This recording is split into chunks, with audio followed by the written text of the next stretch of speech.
For this black cherry river table, I used a thinner piece of cherry for the substrate to save more money since epoxy doesn't grow on trees.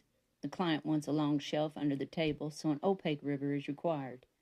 Just over a 3/8 inch thick pour, so you have to be more nimble with your stirs to keep from marking up the seal coat below.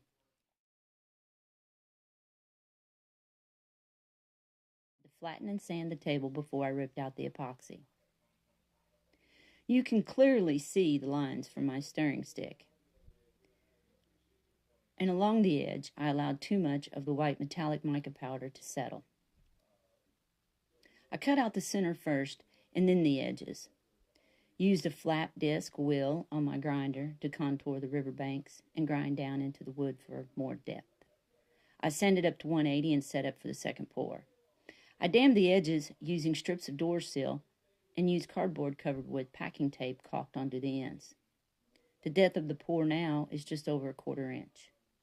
I calculated the amount of epoxy I would use, slightly more than required, factoring in shrinkage.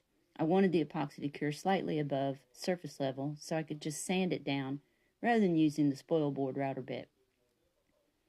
I'm using the door sill like a painter uses a maul stick to keep my stirring stick from marking up the seal coat on the substrate again. The cost of my mistake will not be passed on to my customer, and it's important to figure out a way to fix your mistakes without it costing you all your profit.